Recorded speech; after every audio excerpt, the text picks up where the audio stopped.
Ben? Chezi, how is it going? Good. I'm sorry for starting a little late. Okay.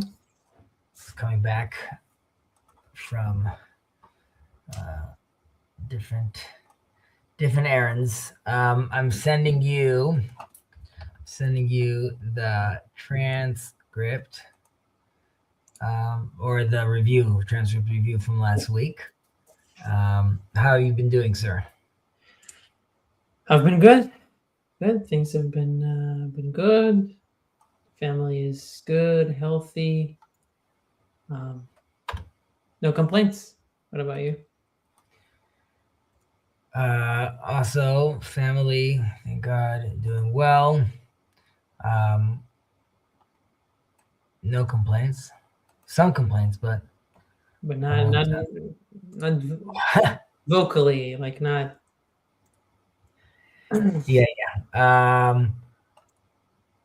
Yeah. So thank God things are well. There was a very fun, enjoyable, sort of like a symposium of sorts. Well, not a symposium, but like a nice lecture with about Joseph and his brothers with Rabbi Shirky, and they had a few different other individuals on the panel, and each spoke about like their understanding of reading the Bible and and reading the Bible and how we see Joseph and his brothers, and how do we see ourselves as Israel today, as Jewish people. So it was quite interesting. I'm very happy that there was a very good turnout as well.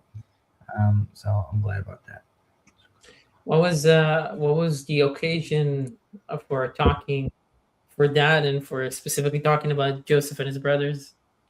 Well, Joseph and his brothers is part of a conversation, which is the fight, the tension that we have, obviously, in Israel today, and as we've had in the past as well. And the idea is Maaseh Avot Siman Lebanim, right? What can we learn from these archetypes as well, and how could we avoid these things?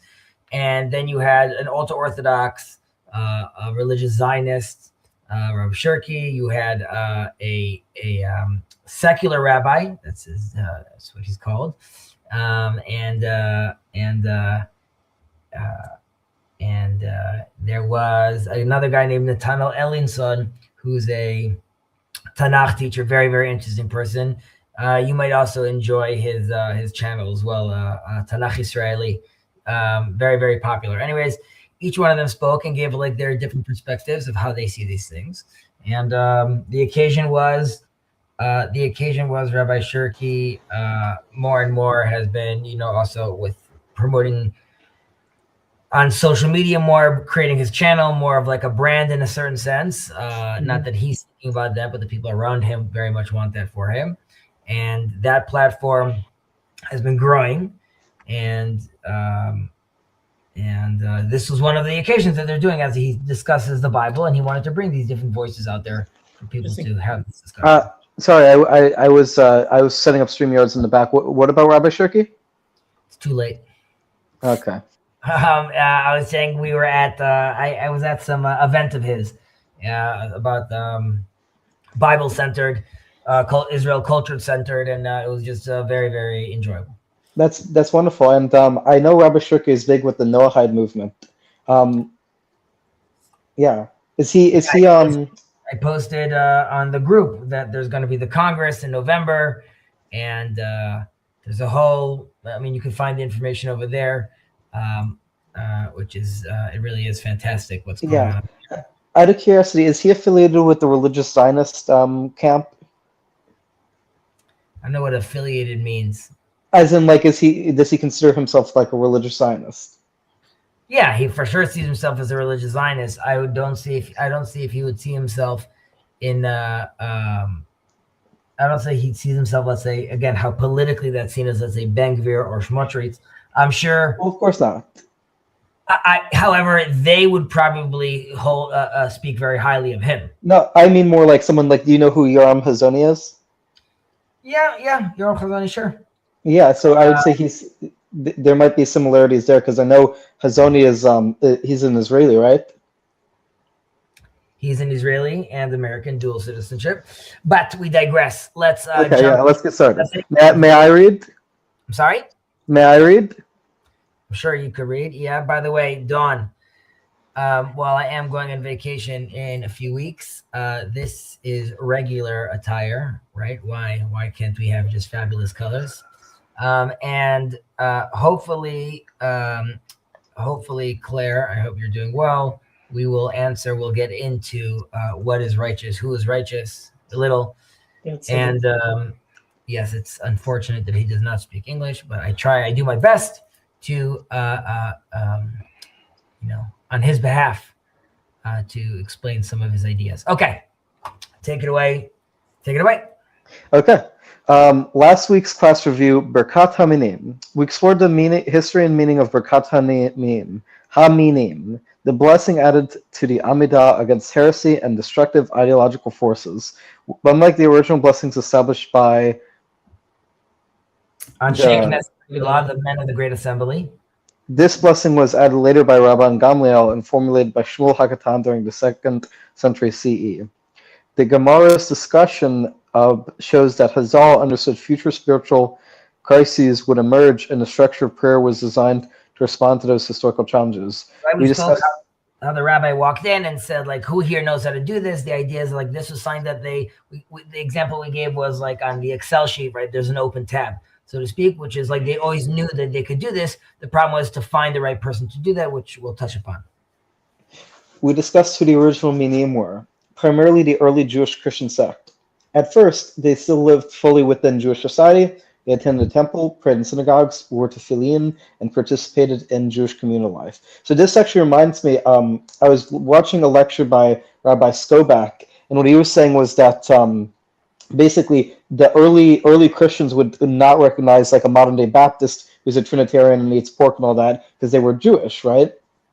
And so there's a massive incongruity between early Jewish Christianity and modern Christianity.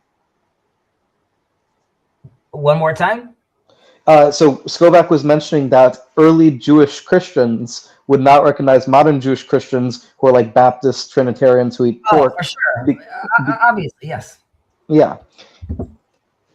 A point of the class was that the separation was initially not only theological, but deeply national.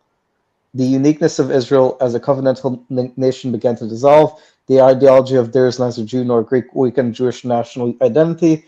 The real breaking point came when parts of the movement cooperated with Roman persecution against the Jewish people. I want to just mention this because in case it wasn't understood, I see here in the summary it's much more condensed, but someone heard the stream and told me that the uniqueness, like the separation I was saying is less theological, more national. Just to be clear, as we're going to see in a second, it's obviously also theological, but I'm saying, but there's another very strong element, one which I think I was stressing more, but it's not that I'm ignoring the other element. And I would say Claire should be very happy with this blessing. Out of curiosity, Hezi, do you remember in Discord the video you posted where there was a discussion between a female Reform rabbi and an Orthodox rabbi? Sure.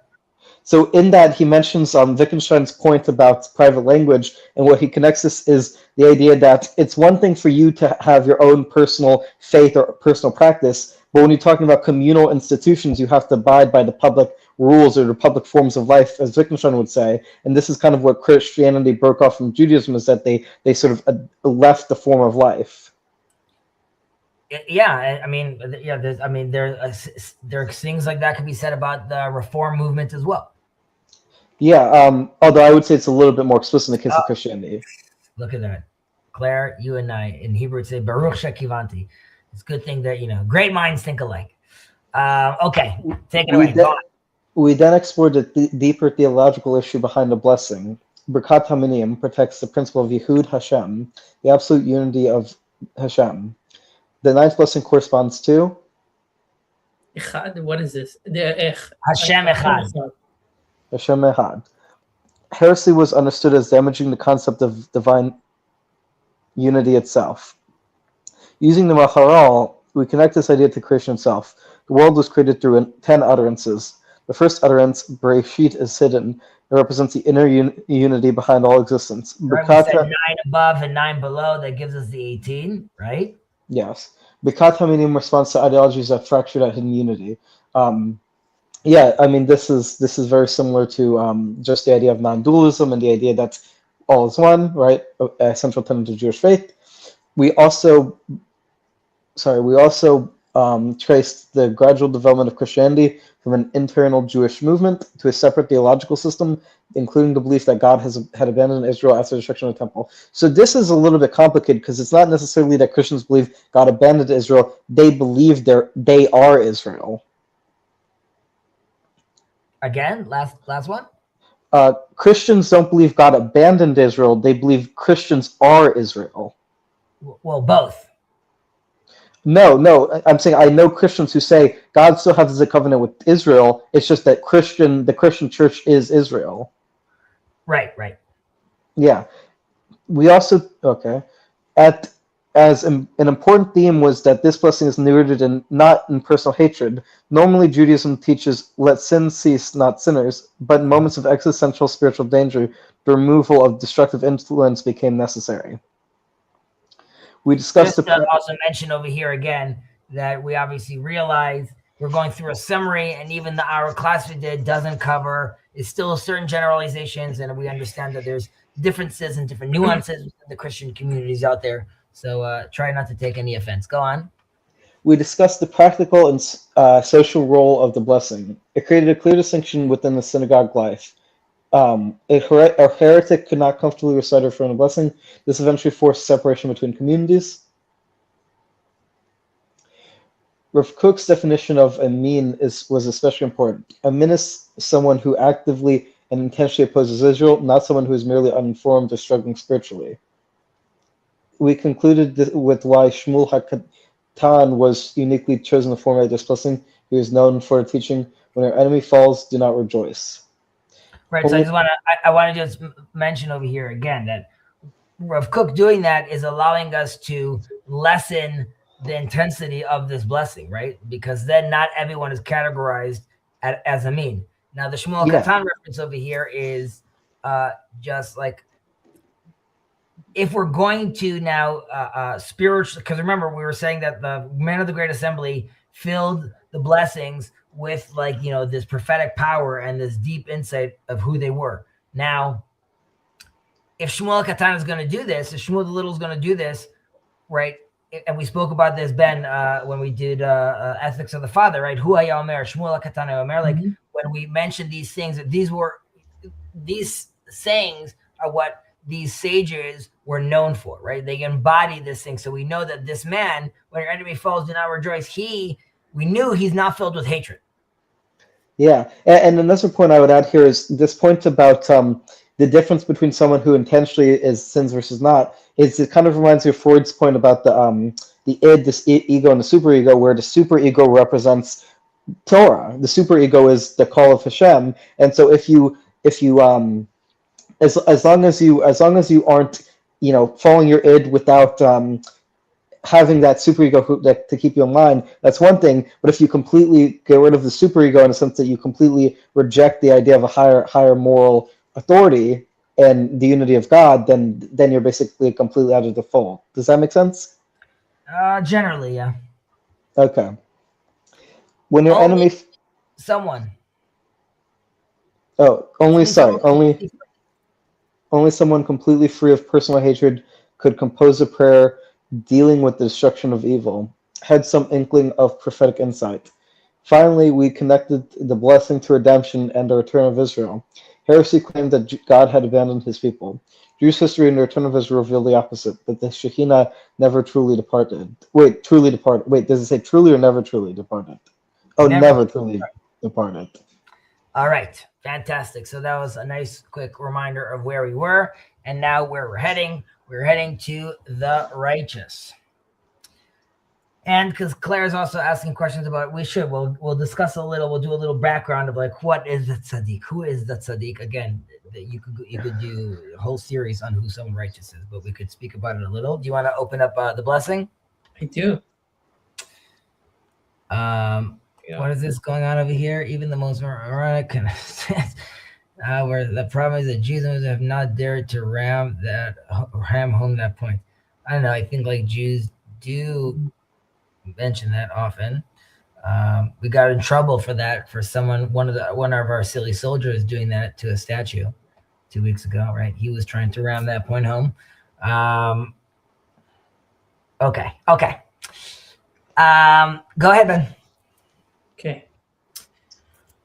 Amidah, the righteous, על הצדיקים ועל החסידים ועל זקני עמך בית ישראל ועל פליטת סופריהם ועל גרי הצדק ועלינו יאמרו רחמך אדוני אלוהינו ותן שכר טוב לכל הבוטחים בשמך באמת ושים חלקנו עמם לעולם ולא נבוש כי בך בטחנו ברוך אתה אדוני משען מבטח לצדיקים.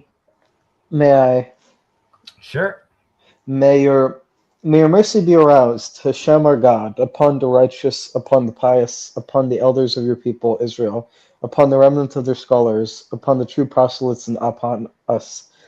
Grant beautiful reward to all who trust in your name in truth, and place our lot among them, and may we never be put to shame, for we have put our trust in you. Blessed are you, Hashem, support and trust of the righteous. Okay.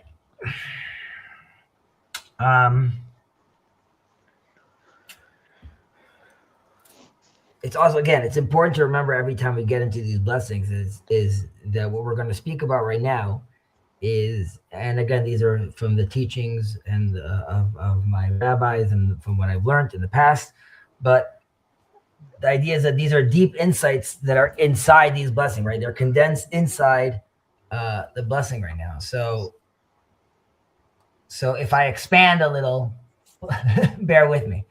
Okay, so who? Already an apology for your tensions? What? This is a pre-apology for your tensions? I'm just thinking right now, like, because you think about it, there's like, 7 sentences, we end up speaking for an hour, right? But like, I feel like that's a hafochba v'hafochba kikula ba, right? As Ben Badbag would say.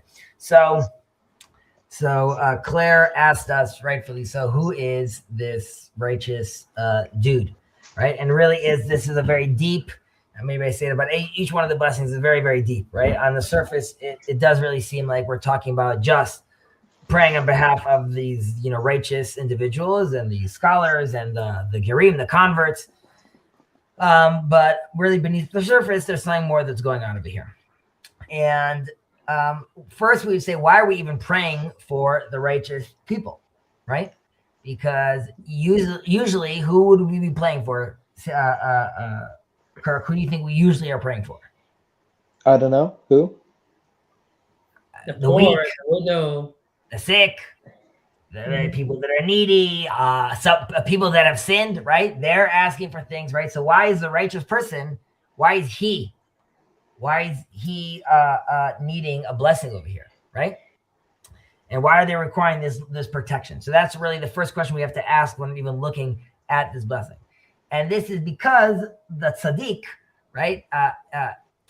He ultimately is facing in this world danger, and this is this tension that he's feeling. I think the Gemara actually brings in Avodah Zarah, in the tractate of Avodah Zarah, gives, you might have heard this better in the past, Motzi Chamam and Nartika. You know this? You ever heard this? That sounds familiar. So it's this, in the future, God removes the sun from his nartik, from his sheath, okay? And the wicked are going to get judged by it, and the righteous get healed by it. Now, if you look in the Gemara over there, it's not describing them as like physically ill, but they're like spiritually ill, right? There's like an existential wound that they're dealing with.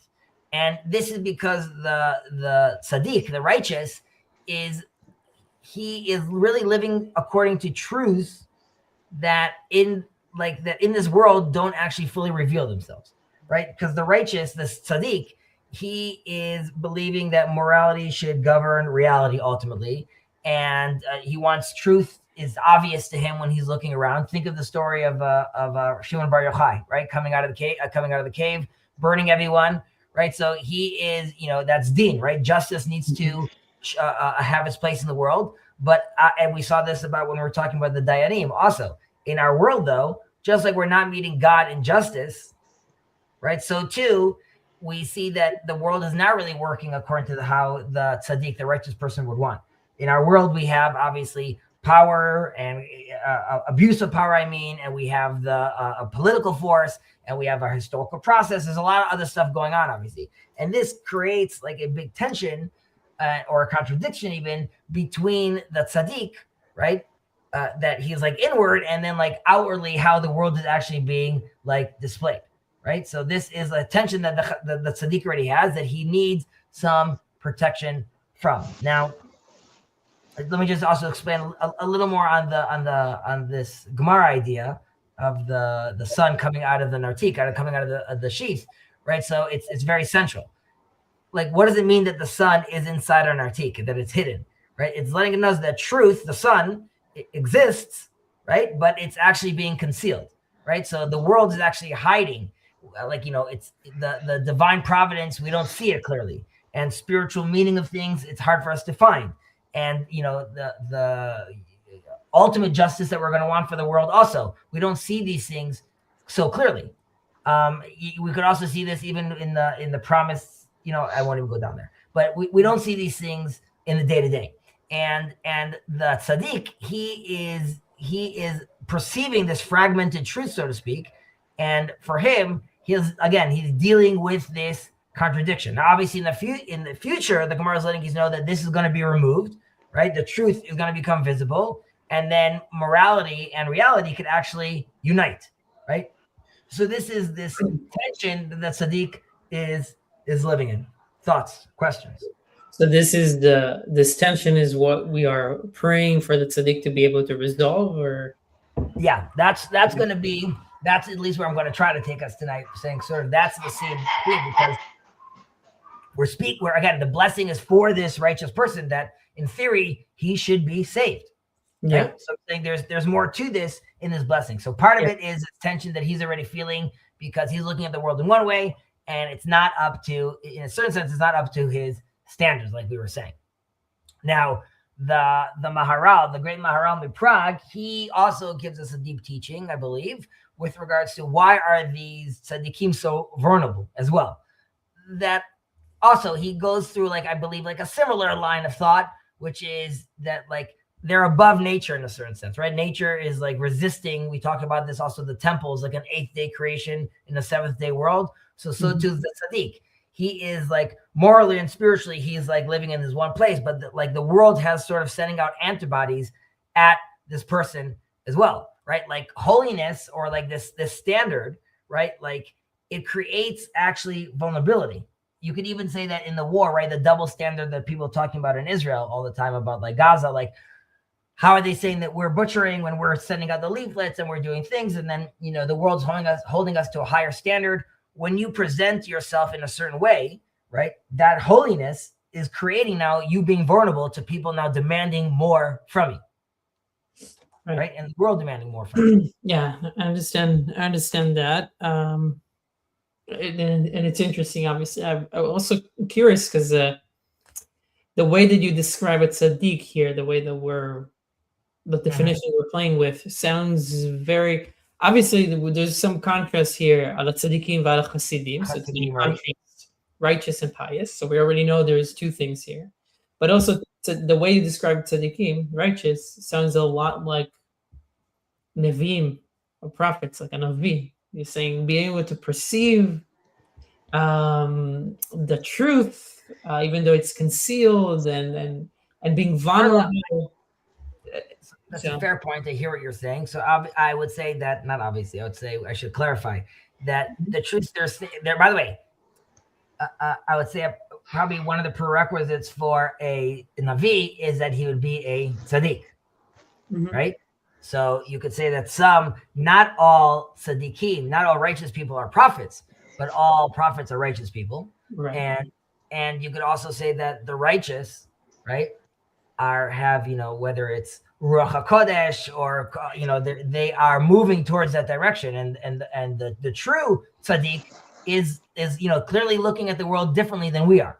Right. So it's kind of like what Ramchal is saying, the Ramchal, maybe others as well, where you get to a point where you merit to be an Navi, and at that point maybe you're a tzaddik, but then to be an Navi is something that is granted to you by God. That is external to you. Is be able to do that. Yeah, Kirk. So do you think that there's different levels of tzaddikim in the sense of, do you think there's such a thing as like a difference between a secular tzaddik, like say Albert Einstein, and then like a religious tzaddik, like a famous Rebbe, or in a sense that both have influenced humanity for the positive, but just in different levels? Does that make sense? Both are good people, I would say, and as we spoke about in the past, like a Gentile, right, could be, as long as he's living his true righteous life, he is at the same holiness status as the high priest, right? So it's not only the Jews can achieve that spiritual level. However, the tzaddik is more than just someone that's like a nice person in the context of well, I guess you're saying not in the context of Judaism, but like tzaddik is someone that is one with God. Well, not one with God, but one that is living this righteous life through God. Well, we're actually going to give a breakdown as far as the tzaddik and also the chassid as well in a second. So do you mind if we come back to that? Yes, but basically, just to TLDR for now, no, like just the concept tzaddik does not apply to a secular figure, even though a secular figure can be a great person. And a secular person could also be a righteous person as well. But they can't. Can they be a tzaddik? Is my question. Yeah, they could be a tzaddik as well. Okay. Sorry, I was misinterpreting, but yes, let's continue. Even though we call them chasidei umot haolam, we usually call them chasidim, the pious. We have here. I'm curious. We have a definition here of gerei tzedek, or true proselyte. Right. So we can talk about that as well, because it's kind of connected. I'm going back for a second. I think it's important to remember again, these blessings are being said in exile, right? Like that, this is the context of where like these blessings are being said, right? So like again, even exile is like, well, we're in exile, and the blessings, right? This is also the blessings we're asking for, and as we're building up towards the redemption blessings as well, we're asking for. There's a specific vision that we want, right? So even redemption itself, that we're moving towards, we need to protect the righteous from redemption itself. Because redemption is changing the structure of holiness also, right? Which is like there's in exile, holiness is really dealing with like the individual, and it's spiritually personal. But the tzaddik, the tzaddik ultimately has to realize that even though he's the center when we're in exile, right? He like needs to survive by separating himself from society. When we come back, when we're redeemed, right, things are changing at that point, right? When the Jewish people come back, then again, and this, I'm not saying this from where I stand now politically, just from how things have to happen on the ground, right? Holiness ultimately needs to become national, and this goes back to the blessings we were talking about earlier about the in-gatherings, right? So which means there's a collective, which means it's civilizational, it's also political as well, right? If we're thinking that this is just like a prayer that you're saying for yourself, you have to realize that when you're making this prayer, again, you're asking, it's in the context of building a nation and defining what Jewish life is and rebuilding the land of Israel. All that's part of it, because this is where we want these righteous people to be coming to. Which is one more point on Rav Kook. Again, he has a very, very deep teaching. You guys know I'm very, very connected to, but really, he says how redemption moves holiness from the individual to the collective ultimately. But if there's a righteous person who remains only in this exile spirituality mode, he's going to have a very hard time struggling during redemption. Hint, hint, our favorite friend, Jacob Mugatu, right? Even though Jacob is the righteous person, right? Because he continues to draw holiness, right? From withdrawal, from individuality. separation in a certain sense. That's the tzaddik. But in redemption, right, there's participation in history. There's the responsibility for the kalal, the people of Israel. There's an attachment to a nation, right? You could even see this teased out in the book of Job. I don't know if Jess is going to jump on because we said his name, but he is and this is a teaching of money too. He is a righteous man, right? This is who Iyov is, and this is how God is talking about him, showing him off to Satan, so to speak, right? Mm-hmm. But he's caught in between historical ages, right? And the Gemara lets us know that. How do we know that? Because when it talked about, he was fearing that his children are going to sin, right? He keeps on giving these sacrifices all the time, and this is not just like anxiety, right? He has a fear that his worldview, right, his form of tzaddikut, his form of righteousness, his the spiritual language that he's using is not going to survive to the next generation, right? And so a person could be righteous, right, but spiritually he's misaligned, like historically, what the generation needs. By the way, we see this also with Hanoch, right? Hanoch gets taken away because there's like a mismatch with him and the people, and again, this has to do with the righteous person as well. There's Ben, you might know this verse from the Torah, right? Ubata el kohanim v'le'levim ve'lashofet asher yeh bayamim ahem. Right? You're gonna come.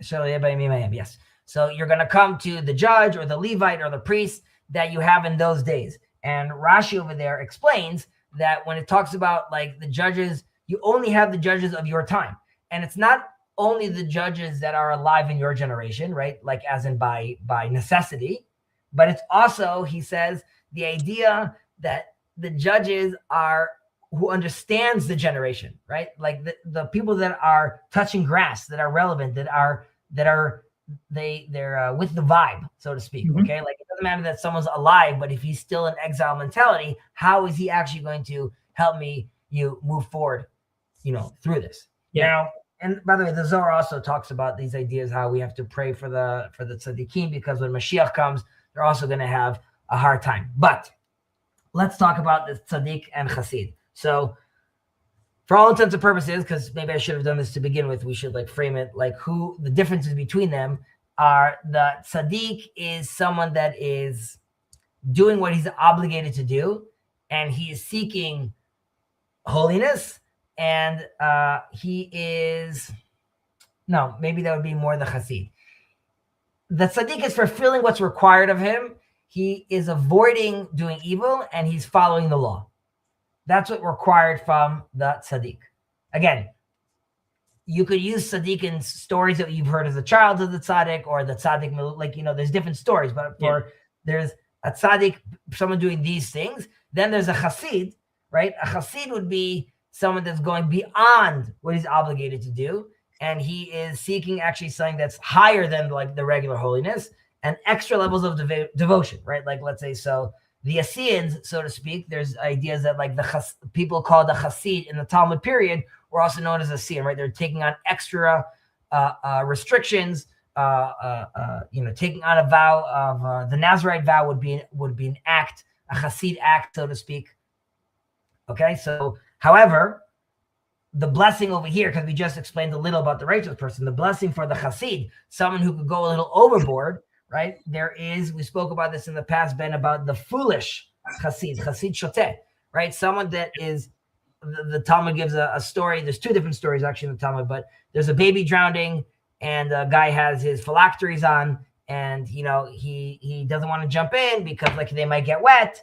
Or, there's a woman in the water, I could go jump in and save her, but if I save her, I'm going to touch her, and that's a problem, right? So this idea of extreme religiosity that's detached from reality obviously can become very, very destructive, right? We obviously understand that.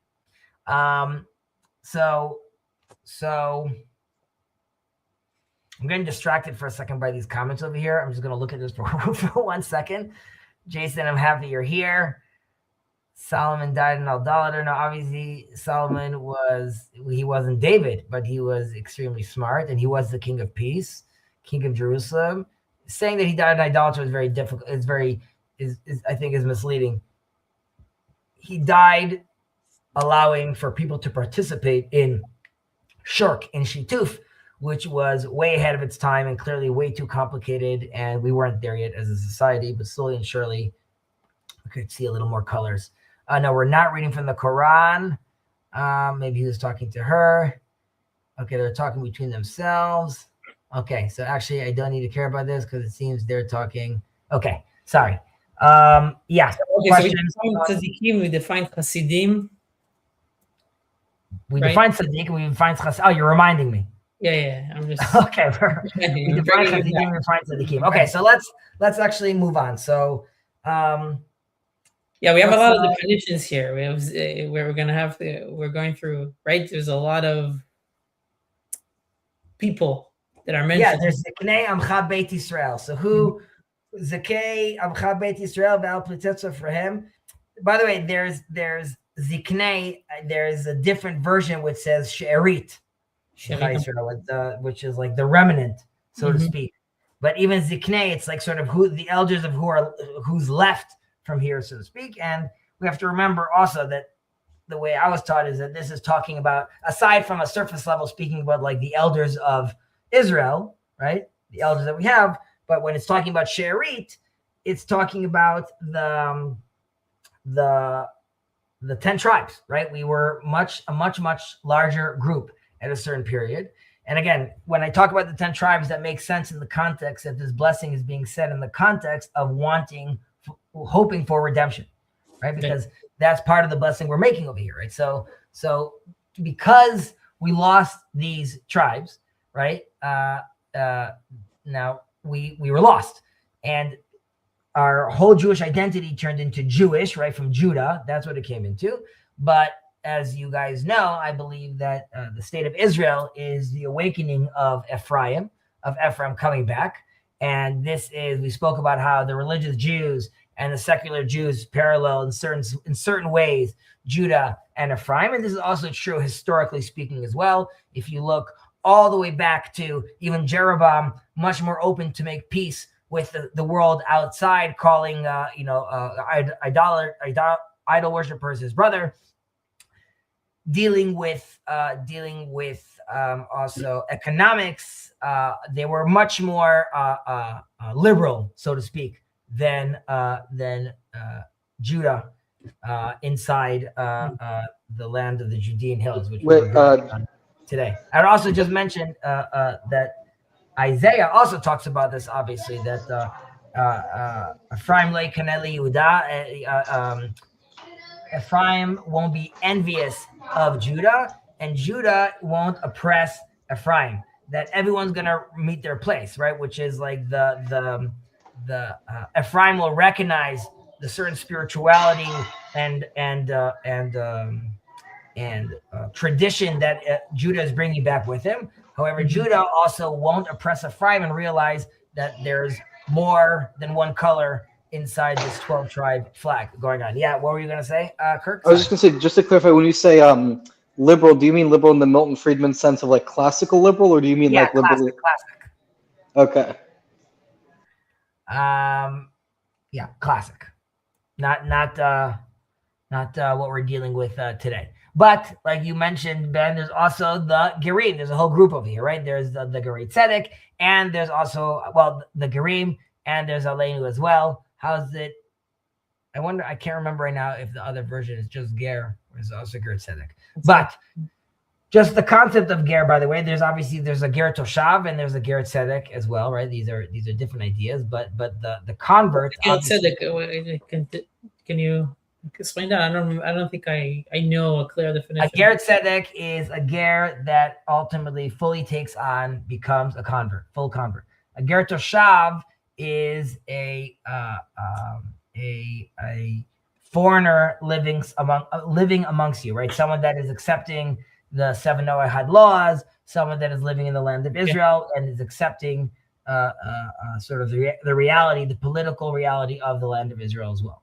I see. Okay, so and he many times is the ger that gets all those rights that we talk about in the Torah, right? Which you only have, you have to make sure he's taken care of and he's being fed and watch out for him. This is his ger that wants to be part of your society. However, he's not buying into, Right, he's not right. converted.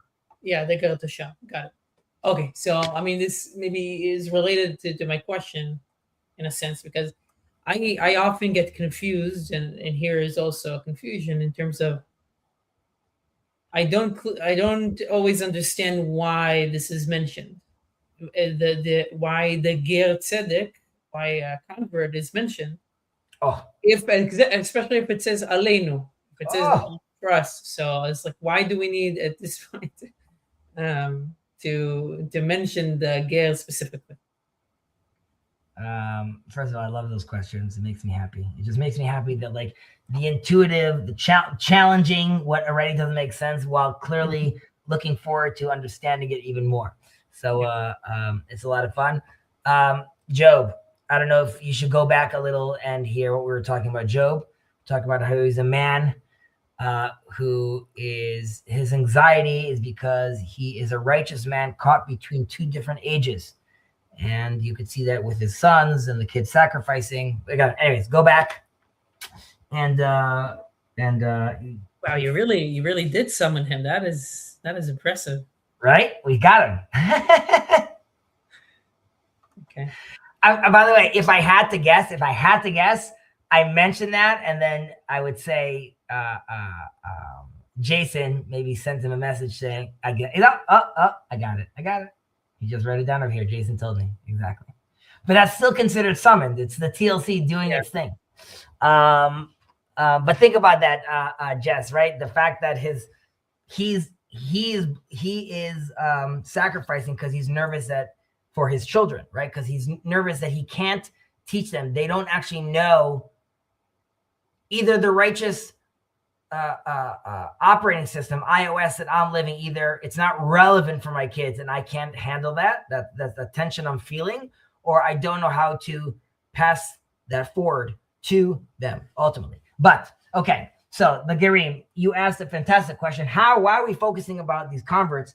And then we at the same time also talking about us in this blessing, right? So I would say what you are alluding to, well, not alluding to, but what we should be alluding to, and what I think this blessing is alluding to, that the Gerim, the convert, are actually occupying a very unique spiritual role, right? Unlike a born Jew, the convert is joining Israel, right? The famous lines of Ruth and Nomi, Amechu Ami ve'Elochai Elohai, right? Your people are my people and your God are my God. You should realize also the fact that she did it first, my people, shows that there's like this nationality about it first, and then there's a religious element to it. But either way, he is doing this voluntarily, right? Consciously, right? He's aware of what he's doing. And this is through the love of Hashem, master of the universe.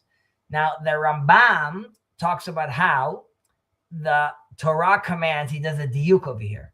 He stresses a specific linguistic point over here. There is loving your fellow, ve'ahavta l'reacha kamocha, love your fellow as yourself. And there's also loving the convert, which is ve'ahavta et hager. Now, why is it parallel to the love of Hashem? Loving the ger is like loving Hashem, because when we say the ve'ahavta et Hashem Elohecha, right? Both of them have et.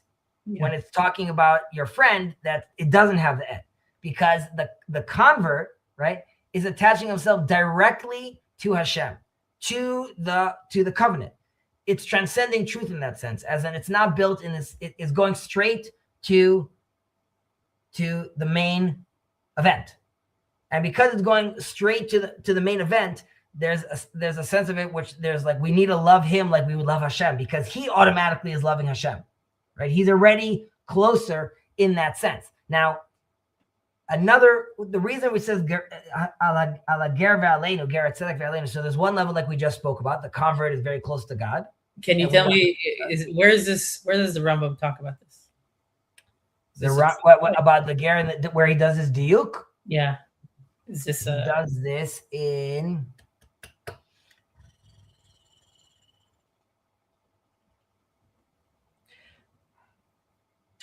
I think he talks about it in the Mishnah Berurah. Let's confirm for a second.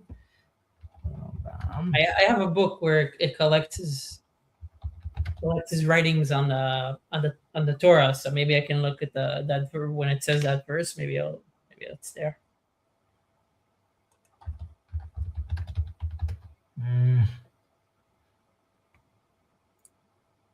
Yeah, Sefer HaMitzvot. Sefer Mitzvot. Oh, okay, that makes sense. Okay. Reish Vav. Reish If Vav. you want to look for it. I'm sorry that I don't remember that by heart. You scared me for a second also when you asked it. I was like, wait, is it the Rambam? But it is the Rambam. Okay, but Hager ve'aleinu, you said this connection, which is the convert and us. That's also a very, very deep idea there as well. There's the ger ve'toshav, the stranger and the foreigner and the resident, right? And a human really is both, right? I'm a stranger and I'm a resident. I'm a resident through my body, right? I'm here. I'm a stranger through my neshama, through my soul, because my soul never really belongs to this world. What does Abraham say when he comes to his, when he sees the people of Canaan? He says, Ger v'toshav anochi imachem, right? I'm a stranger and I'm a resident among you. And this is not like sociology, right? This is more of like a metaphysics, right? A human existence itself is, as we know, paradoxical, right? I'm embodied, I'm also transcendent. And that's like a very deep idea that we're talking about over here, right? Like we have a mission as Jewish people to embody this paradox historically, right? We were born outside of our land in exile, and we're detached really from like this instinctive belonging, so to speak, right? Like we only become we're becoming a people in the desert. We're being taken out of Egypt, right? And that's why when like Israel carries within itself this, we have again this existential estrangement. Estrangement, is that a word? I think it's a word. I think so. What? I think so. Estrangement. Right. Right. So we are we're moving around this place in that sense, and our mission is to teach humanity, right, that a man, right, is not, or humankind, not man, he's not fully at home in like really this material existence. Ultimately, we want something more. We also want to transcend, like we're saying in that sense. While we're still residents for the time being, right, we're also foreigners over here. So, yeah. Go ahead. I was just going to say, and so this would put Judaism in conflict with someone like, for example, Ernest Becker, who says that religion is just to avoid the inevitability of death, because we don't believe that death, in the sense of the complete annihilation of your soul, is inevitable. That is correct. However, there are people that even within the Jewish religion that think of, reward and punishment in that ways, and that's why they do things, because they feel safe that way. However, our sages have often told us, and it's built into the name, where he who wrestle with God, we're supposed to challenge his ideas and to understand deeper, have a deeper and more substantial relationship with him. But I was just going to say, just to wrap this point up, people often say that Judaism does not believe in an afterlife, and whilst too many Jews don't believe in an afterlife, that's not true for Judaism. Correct. Yeah. Okay. So was that Ben? Was that satisfying? Yeah, no, it was good. I don't know if we will be able to wrap this prayer up. Maybe we will do. We don't have 10 more minutes. Oh, actually, we started late. Sorry. I do have 10 more minutes. I mean, if you want to wrap it up in 10 minutes. We'll see. Well, we'll stop when we stop. Right.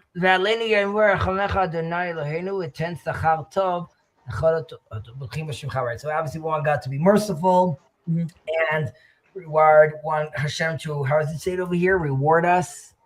And bountiful reward to all who trust in your name in truth. Right? So also seemingly paradoxical over here. How can trust be false? Right? What does that mean to trust in your name? Like truth, really trust in your name. Seems kind of strange, I think. Yes? I think in Psalms there's, King David talks about this, right? He says, Be'emet. He said something with Be'emet.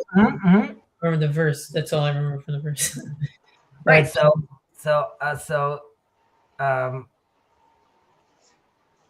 a person could experience, right, a religious feeling, an emotion. I could be very spiritually moved without actual truth. But true trust, right? True trust would really emerge if it was revelation, if there was prophecy. If I had an authentic connection to the truth, I could fully trust with what I'm seeing. Right? It's like almost less than faith. It's saying be'emet, not be'emunah. Like I want to fully have it validated. It's not questioning my trust in you now. It's just a higher level of certainty. Interesting. It reminds me, I was just listening to somebody talking about Yediat Hashem, which is like the first mitzvah the Rambam talks about. And he talks about how it's specifically knowing God and knowing about the unity of God, not believing in it, but knowing it. So you need to be able to have an understanding of it. So it kind of connects to this. That's good. I like that. And like you said, I mean, Rambam obviously puts that in, that's the undergirding of, much of his Torah, right? Which is, of course, you have to first, there's only really having a discussion once you fully understand God, and there's, you have your whole life to figure that out.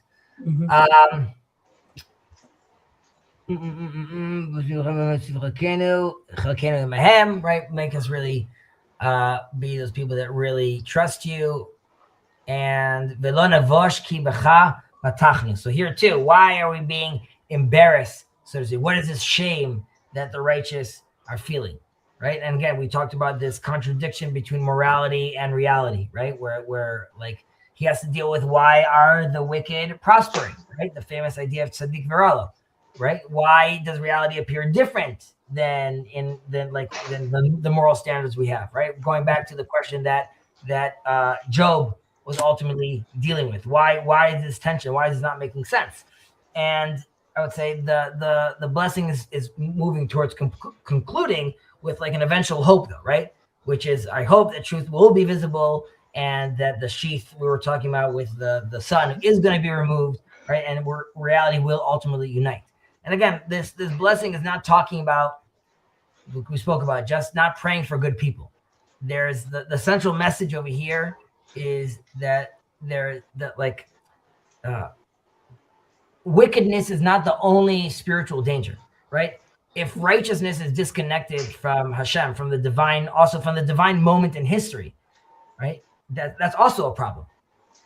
And true tzadikut, true righteousness in the era of redemption, as I claim we're in, that I believe we're in, is attachment to Eretz Yisrael, to Am Yisrael, the national birth, understanding the historic transformation. And when we say, end with Baruch Atah Hashem Mish'an Muftach L'Tzadikim, right? That we are the support and trust of the righteous, right? Which is God is supporting us also during concealment. Certainly he's supporting us during revelation, please God. And the one who is guiding these righteous people through history towards redemption will ultimately guide us as well. Yeah. I had more to say, but I didn't like the last week. You also left without 2 weeks ago, not last week. What? 2 weeks ago, not last week. Or 2 weeks ago, sorry. No, that's good. I mean, it also reminds me, a point about like Lona Bosch, we should not be put to shame. And like the struggle of tzaddikim, I think it talks about in Brachot, about it brings stories about King David, and it talks about how King David was a king among other kings, and as a king, what do you expect a king to do? Most kings will. They wake up at like whenever they wake up. They can wake up whenever they want, and they drink whatever they want to drink, and they eat whatever they want to eat. But King David, he would wake up very early, and then instead of going to parties like the other kings, he would speak about alachot and try to like judge people and give them understanding of all that. And so for him, his embarrassment that he wanted God to keep him safe from was the embarrassment of his peers, like him being embarrassed among his peers, because you have this social pressure of things that you should be doing. And I can see that personally also, especially as someone that does things that is like is has like secular friends and more religious friends. Like you have to make trade-offs. You have to be maybe less cool because you can't attend a certain thing on Shabbat or something like that. The balance you want to find is you want to be cooler than the frum kids and frummer than the cool kids. Right. So it's like that is a struggle, and obviously not can claim to be in this category of a tzaddik, obviously, but that's all of us. There's a sense of us where we want to get there, so that is the struggle that we should be identifying with as well. Yeah. Part of the struggle is also is relevance realization, right? Also recognize and discernment, recognizing where you are also, right, and realizing when to shift with the times, when you need to what is it, the tree that won't bend breaks. Mm-hmm. Yeah, this kind of reminds me. I was watching a video by that Zarathustra serpent guy, who's, as I said, a secular Israeli guy, and he says he was mentioning his views on politics, and he was referencing a book by the economist Thomas Sowell called The Unconstrained Vision or something like that. But it basically says that people on the left have an unconstrained vision of human nature, and people on the right have a constrained vision of human nature. And the Zarathustra serpent guy was saying that we should balance it in the sense that we should progress our second natures, which are evolvable, but also recognizing that there is an intrinsic human nature which we evolved, and not try to overcome it.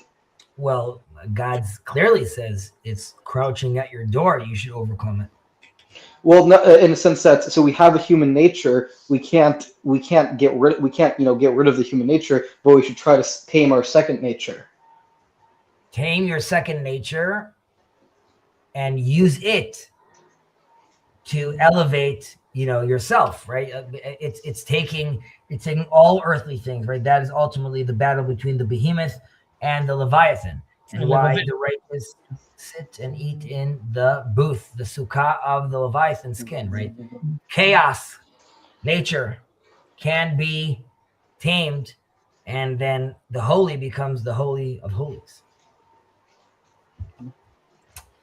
Ben, very cool. Thank you, sir. Thank you.